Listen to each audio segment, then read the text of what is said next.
Namo tassa bhagavato arahato samma sambuddhassa. Namo tassa bhagavato arahato samma sambuddhassa.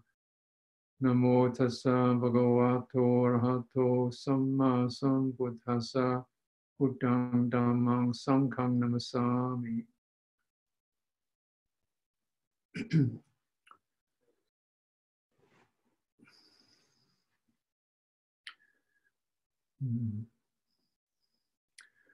So we live in chaotic times. We always have lived in chaotic times, and yet by and large we've been able to impose a certain human linear mentality and psychology and technology onto organic, chaotic experience. So we look at the world of nature, the weather's flowing, coming and going. There's so many different forces at play. You look at a river, it's not a canal, it's not straight, it's not orderly. You look at materiality as a natural experience, it's kind of, we call it chaotic, and that's seen as negative from human position. We call it chaos because it's not the order that we favor. And so this favoring, we create straight lines, we create things called times with precise hours, 8 o'clock, 10 o'clock, and so on. We create systems and structures to make life orderly, and we operate within those boundaries. And we get quite upset and disoriented if those boundaries of time and place and order are challenged or knocked down, by reality, like called aging, sickness, death. What an inconvenience. I haven't got time to do that now. I'm too busy to be sick. We can't do things in our customary way because, say the train's broken down, or there's a cow on the railway line, or in other words, natural experience happened to collide with the human construction. And we get irritated and disoriented when these things happen. And so, but then also we get like that. Also, we get with that superimposing of a human-based order, we become inflexible. We lose some of our agility because we've learned to operate straight lines, this time of day, this place, switch this on, that works, and without it, we're lost. And so, but then in order to bring around that kind of human reality, what do you have to do? You have to exert quite a lot of dominating or influence on the natural world. And we begin to see the results of human construction on the natural world. You put a line on a piece of earth and say that belongs to this country, that belongs to that country, right? There's no line there. There's no such thing as a French tree and an Italian tree. It's just, they don't know anything about, nobody asks them about that. We create these lines, and then this belongs to that, things belong to the human order, right? How true is that? They didn't know anything about it. The animals and the trees and the weather didn't know anything about Italy, France, Germany, Spain. It's just, so we operate within that restriction, a restriction of a national boundary, correct? What does that create? Competition, conflict, friction of some kind or another, boundaries and barriers between people, wars, of course, right? Nationalism, wars.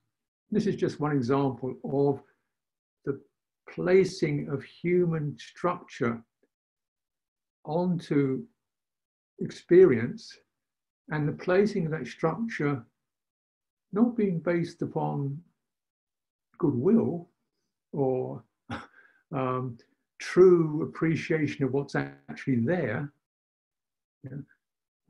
wishing to live in harmony with what's there, the attitude is to dominate what's there, to make it work the way I want it.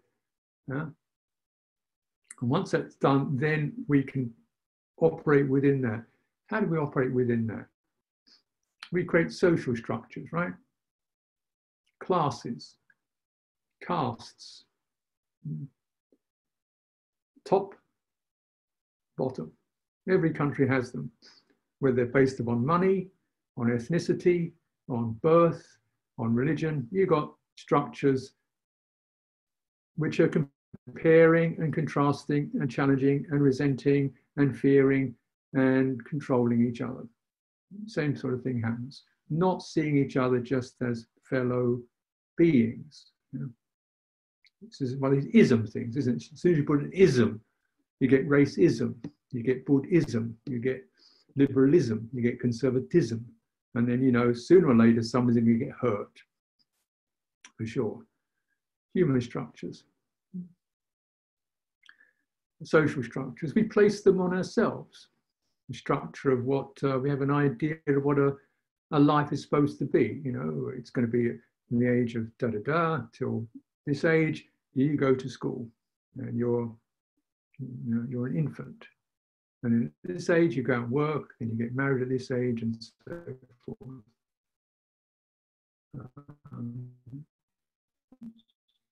Very much a structured life, and your life is basically around a few points, work being one of them.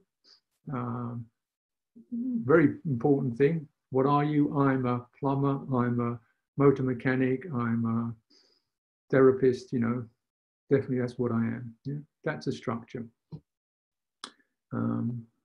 We operate around, we live within these boundaries of ourselves. And so often these boundaries mean that the therapist doesn't know how to talk to a plumber.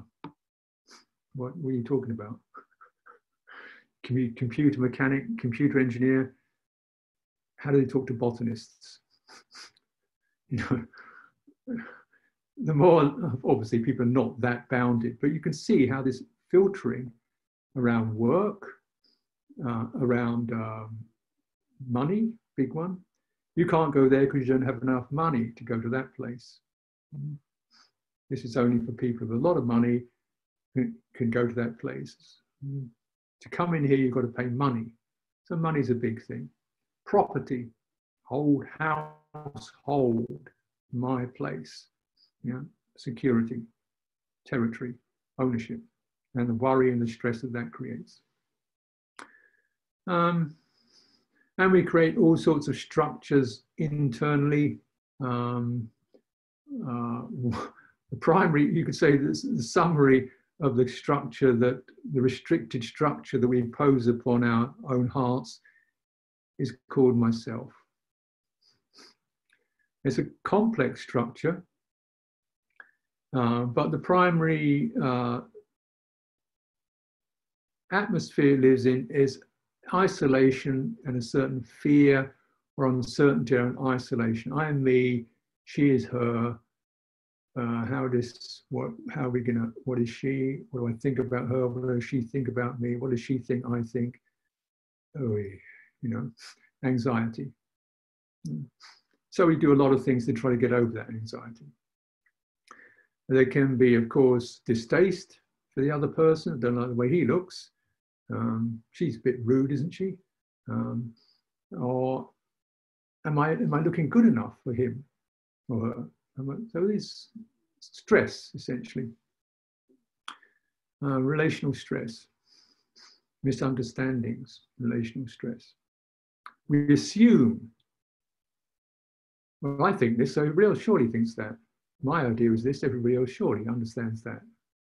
Because my opinion is, mine is, I see things quite clearly. I've summed everything up, I know what you're about, and that's it, got that clear. You know, from the consulting one person as your own mind. So this self-structure around isolation and anxiety over how it's with others, then the need to be clear and on top of things, or not underneath everything. Disorientation, relational disorientation. Once there's a sense of isolation, there could be, oh, I want to be with somebody, I want to be with somebody, I need to be with somebody, I need to be, oh, please, can I be with you? Oh, that's nice, can I be with you? Oh, it's so nice to be with you. So you get this kind of pulling together, and then, what happens? Quite preoccupation, human preoccupation, very much absorbed into exchanging energies and moods and feeling and emotion. And then loss. Oh no, where did he go? Where did she go? Oh dear. Yeah. Stress, dukkha. And this is the restrictions of citta, so normalized and so ingrained in our behavior, in our baseline, is one of the separate self, living in a separate place from separate other beings, bounded by age, bounded by sickness, death. She's gone. I will die. Bounded by separation, bounded by nationality, bounded by gender. And then on a bigger level, nations living, people separate from each other within a certain country and from one country to another, and then separated from the rest of the earth, the planet, which we just sit on top of and are not very respectful at all. Respect is not an attitude towards the planet. It's there to feed us, that's it. So what can seem, so around those restrictions, various kinds of anxiety, stress, suffering, passion, greed, to absorb the other, to consume the other, to feel, to lean on the other, to cling to the other, to cling to one's opinions and views, to cling to one's notion of oneself. Even if it's not a very pleasant notion of oneself, most people's notions of themselves are not very pleasant at all. And yet that's the baseline, that clung to experience of what I am, my moods, my feelings, my ideas, my interpretations, stick to it. And it's not even a decision, it's a reflex to restrict one's beautiful, open, sensitive awareness to a set of assumptions and emotional habits, and call that myself as my baseline.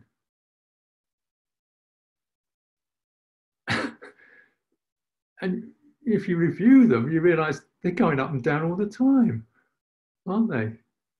Your emotional, now I'm feeling good, now I'm not so feeling good, now I'm feeling welcome, now I'm not feeling unwelcome, now I'm feeling a bit nervous, now I'm feeling happy, now I'm feeling loved, now I'm feeling not loved, now I'm getting angry about so-and-so, I'm frightened of so-and-so, I'm passionate about so-and-so.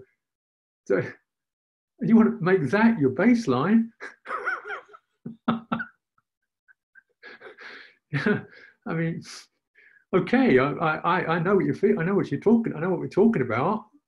That experience is standard, but you don't want to try to create that as a foundation, and then putting things into it to make it so that wobbling will come into some kind of reasonably happy wobble. If I get the good stuff, the good feeling, the good feedback, the good this, the good that, the cinnamon bun, the instant Wi-Fi, the perfect partner, the wonderful room, the great view, then, but it doesn't, does it? Still totters around because this broke down, and then she said this unpleasant thing to me, and then this turned up stale, and this didn't work. And now, we can of course lament over our emotional ups and downs, and try to really get it sorted out and steadied out. Yeah.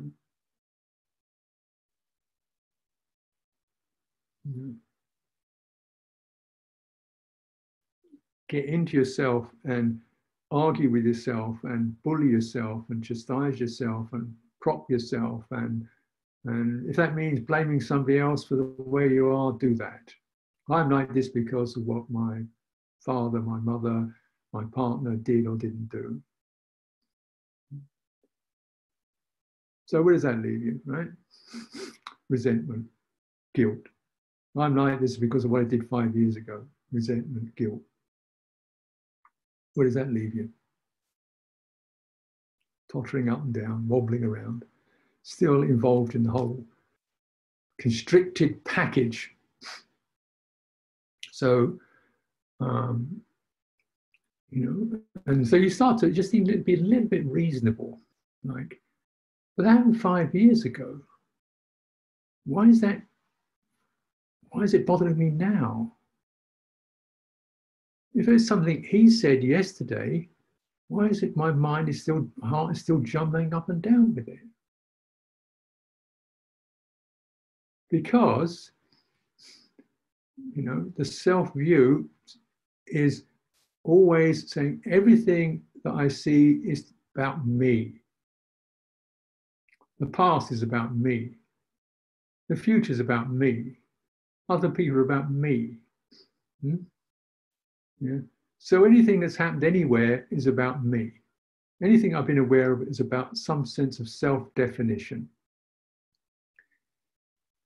Anything that's happened that I've seen other people be is about self-definition.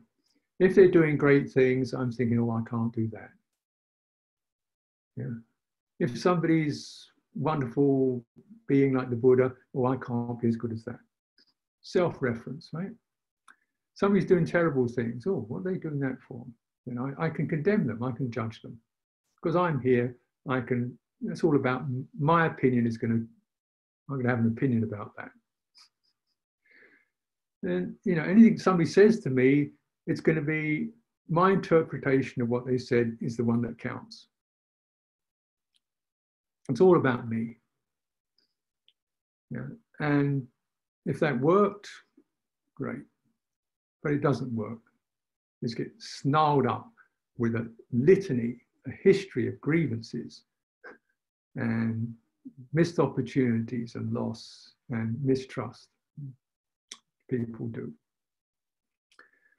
Now, the problem isn't actually the mental content, though the mental content, the heart content, is the most disturbing thing we really feel. That's what's happening. That's where the pressure is heaving up, generating these mind objects. Clearly, something happened in the past 5 years ago. If it's in the past, it's no longer that event, it's your mental perception of it, right? So it's the present moment mind perceptions and activations and emotions that's what that event is, right? This is the only way, the absolutely only way you could be clearly, coolly, and dispassionately free from the pressure of the past, from the pressure of other people, from the pressure of your self-view of yourself, through understanding it's just the mind doing something now. This is what Buddhist cultivation is about. It's not saying things didn't happen. It's not saying there was no injustice. It's not saying people were fair. It's not saying any of that. But what it's saying is you cannot cure history. You cannot cure history. You cannot cure the horrors that human beings have created to each other. Personally, socially, relationally, environmentally, internationally. You can't cure it. It's happened. But what you could do is stop creating more of it. Stop being a participant in that. And you do that right now by clearing. And this is not about a cosmetic job. This is not about, prettying something out. It's about clearing the obscurations and the confusion and the restriction of the citta.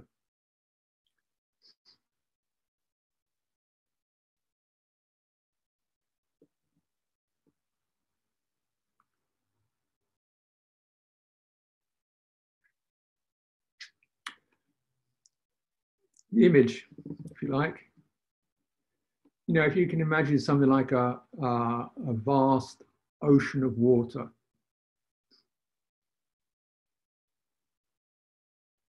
pretty boundless.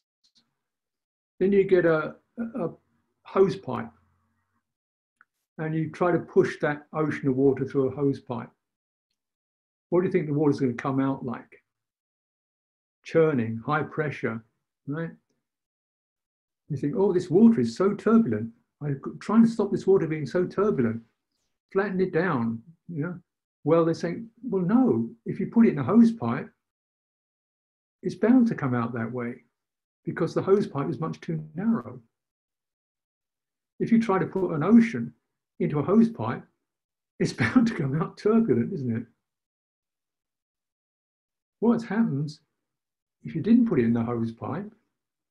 Wouldn't the ocean have the tendency just to settle to its natural boundary? Because we place these artificial boundaries on the chitta is compressed. Therefore, it's turbulent. Therefore, the stresses that happen cannot be released because the chitta is too tight. It can't release. It doesn't know how to release. It only knows how to agitate. And the general reaction of the unawakened chitta is when things get tight, tighten up even more. When you're under pressure, tighten up even more. When you're under pressure, start holding on to an opinion, a view. Start holding on to right and wrong. Start holding on to control. Start holding on to self and other. In other words, the reflex is to go to the restricted state and make it even more restricted in order to try and control it and calm it down. Meditate, you know, get control on top of your citta and calm the thing down. Place more restriction. Because it gives us a sense of firmness. For the unawakened citta, this is where firmness, some kind of firmness arises. But it's the wrong baseline.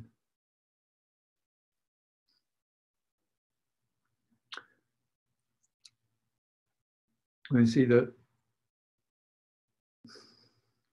you know, you look at any kind of suffering that you experience, isn't there somewhere a voice about me in that? Me and mine. You know?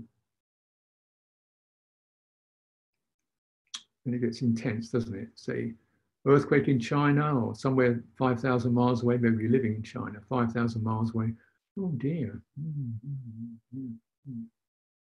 That's a shame. My dog gets sick. Oh no, Poopsie. Oh no, mine.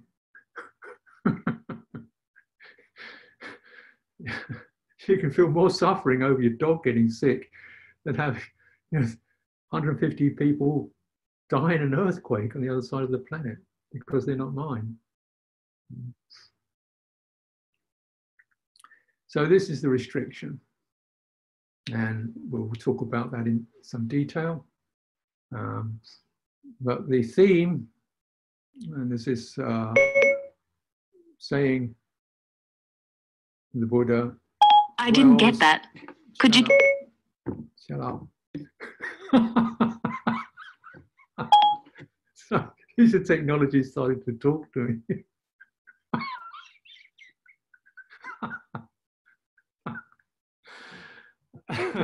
Go away. Perhaps you wanted to hear the word of the Buddha. The word of the Buddha, the Tathagata dwells with unrestricted awareness, unrestricted citta. Unrestricted by 10 things. He's unrestricted by form, unrestricted by feeling. Citta is unrestricted by perception, unrestricted by mental formations and activities, unrestricted by consciousness. The Tathagata dwells with unrestricted awareness, freed, disconnected, liberated. The Tathagata dwells unrestricted by birth, that is coming into a finite identity, unrestricted by aging, decay, and death, unrestricted by dukkha. unrestricted by defilement. The Tathagata dwells in unrestricted awareness. Okay, unrestricted, vimarikatena. Interesting word, you don't see it very often. Right in the middle of that word, you've got the word mara. Amara, deathless. Yeah. Mara, death. Mara, Lord of delusion. Mara, the Lord of doubt. Mara, the Lord of defilement. A host of Mara, boredom, resentment, lethargy, despair, passion, lust, craving, fear, a host of Mara. And those are the ones that generate the restrictions. And you can sense those. And what are the bases of those energies? Form. One feels passion for form. One feels distaste for form. One is limited by form. One identifies with form. Feeling. Pleasant feeling, painful feeling. One is pressurized by feeling, driven out by pleasant feeling. Oh, pushed back by unpleasant feeling. Oh, one is restricted. One's movement of citta is pushed around by feeling. Restricted by perception. I'm only this. She's one of those. Therefore, restricted by perception. He doesn't like me. Restricted by perceptions. Yeah. It shouldn't be this way. It shouldn't be, that's a perception. It should be like this, that's a perception. Dwelling with these, one dwells in stress, restricted. Yeah. It's even, you can imagine coming into this very Zoom room. Well, you know, you may think, well, I want, you know, where are we? And it's, so we start with a little bit of chaos. Get used to it. Life is chaotic.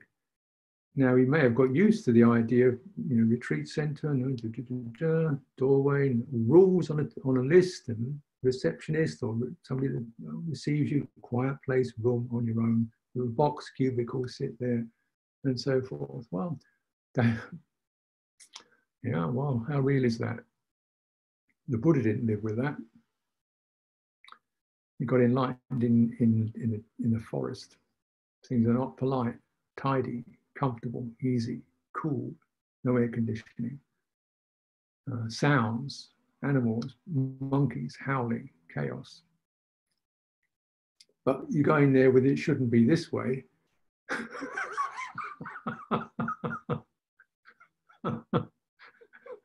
That's a perception. Restricted. So you just let it be as it is. Internally, let it be as it is. Restricted by mental formations, these are the activations, the triggerings that occur when feeling and perception hits us. Yeah, when we feel abused or disliked or appreciated, or we feel everybody needs me, or I'm left out, included, excluded, right? Then what happens? We get triggered.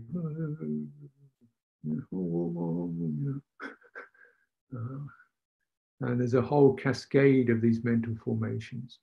And you can feel yourself getting triggered by, it's 10 o'clock, it's 6 o'clock, I've got to do that. And you're pushed along, restricted by it. And some of these mental formations are extremely distasteful. You know, guilt, triggered by that, feeling of inferiority, triggered by that, feeling of lonely, left alone, abandoned, very painful, mental formation. It's not your fault, but it's something you have to come to terms with. Now the citta has been confused and led astray and hoodwinked by these mental formations, sankhara. The Tathagata has seen through it, he's not restricted. All his mental formations obey his citta. They don't poke it, kick it around. Consciousness, restricted by consciousness. What does that mean? It means that we can only see so many things. Vision is limited. Even the kind of visual range of a human being is not like an eagle or a butterfly.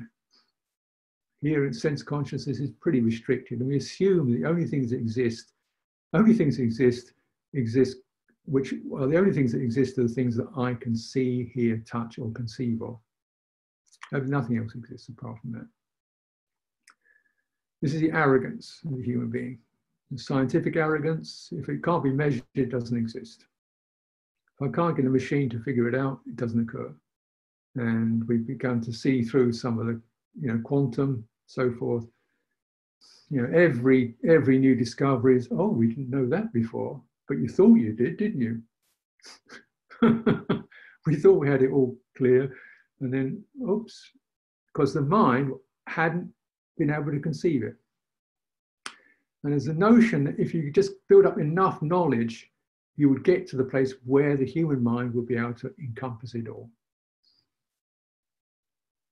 Doesn't happen. Never happened. Never happened so far. Isn't going to happen. Because the human mind is operating in a restricted mode to grab and restrict things that cannot fit into restrictions. The Buddha has abandoned that. So this is, these are called the five aggregates. Form, feeling, perception, mental formations, consciousness. Right. Rupa, form, Vedana, feeling, Sanya, perception, mental formations, Sankhara, and consciousness, Vijnana. And I might refer to those Pali words just because the English words mean all kinds of different things to different people. And they're not even, thanks to the translators greatly, but often the translators have different ways of translating these words because, again, experience cannot be put into finite words that pertain in time. It doesn't happen that way. But this is not a bad clutch, an attempt. In fact, it's a brilliant attempt by the Buddha. And he's the only one to taught this, the five aggregates. So you can scroll through birth, aging, death, and so forth. Suffering, which means the inevitable unsatisfactoriness of conditioned phenomena. That's a nice piece of Buddhist jargon for you. But nothing finally works. Everything breaks down. Things tend to decay. Things don't quite fit. Even the good things tend to pass. This is all dukkha. And defilement means the particular personal foibles and ways we get obsessed with particular sights, sounds, touches, flavors, memories, and the mind gets restricted by those. And the whole fundamental issue for human beings, they don't even realize that their mind is restricted. Because we don't know what unrestricted feels like. So the idea is to get the good restriction. If I get that particular piece of food, I'll be so happy. Defilement. No, I'm miserable. That's very puritanical to say, no, it's not, it's just, so we justify our defilement saying this makes me feel good, it's my right to have this. You're judgmental, about this. I have every right to have this food when I want it. Because it makes you feel good. It does. For 10 seconds, 2 minutes. Get it? So because the mind, the unawakened mind searches for the restricting influence, thinking this will give me control and happiness. And that control and happiness, it does give to a degree, is associated with defilement, stress. Defilement means not some moral blame, it means the mind's potential is filed down to a very narrow scope. The mind's potential for happiness is narrowed down to one or two things that are extremely fleeting and contingent upon good luck. That's called defilement. It means the natural breadth of the mind is whittled down to a spindly channel. So unrestricted. Everywhere is okay. Everybody is okay. Everything is okay. Yeah. It can be as it is. Yeah. My mind is not restricted. Now, in this meditation retreat, so I give you some, perhaps places the overall sense of what I'm talking about. We do some meditation, but I'd like you to just really almost write down. You don't, unless you're a Buddha or an Arahant, you don't recognize where the restrictions are. I don't recognize where they are. This is not a personal statement, because when the mind is in its restriction, it feels justified, it feels happy, it feels getting what it wants, and we don't see that as a restriction. Yeah. We don't realize how narrow we've got, how obsessive we've got, how compulsive we've got, because at that particular moment we're feeding on the content, and we've conditioned to believe that's the only way to operate for happiness, comfort, security, dignity, and so on. So we don't see it. Why don't we see it? Because the flush washes over the citta, and the citta is, oh. It could be the flush of pleasure, it could be the flush of rage. The flush is over, and we don't realize. Then it becomes object is causing that. Object is causing that. Pleasure, pain. Object is doing it to me. Well, it's an object. How did it get in here? No. Say the sight of the object, my interpretation of that person, my perception of what's right and wrong, my perception of what's right and wrong is getting into me. Of course it is. Because that's where it came from. So we need to really own that. And because in this way, then I cannot sort everybody else out, but I could possibly with some practice begin to sort this one out. And if I did that, I feel happier, and I think my presence in the world would perhaps be at least not so much of a problem as it was. So let's take a little, do you want to stretch your legs or whatever you're doing in your place? Freshen up, take a couple of minutes. So move around or loosen up a little bit, and I'll just keep reminding you of, the opportunity to use your own dwelling, link it to everyone else. Try to, strange enough, in order to develop the unrestricted, we begin to restrict our normal template, which itself is a restriction. So we begin to nullify the restrictions of time, place, environment by generating a communal domain. Started with ethics, we try to bring that into commitment as best you can. I really encourage you to try, I realize your time zones are all over the place. Carve out the time. Don't let the numbers on the clock rule you. Don't let the light in the sky rule you. So you're coming out of that restriction and meditation. So try to make this a good resolution for the retreat.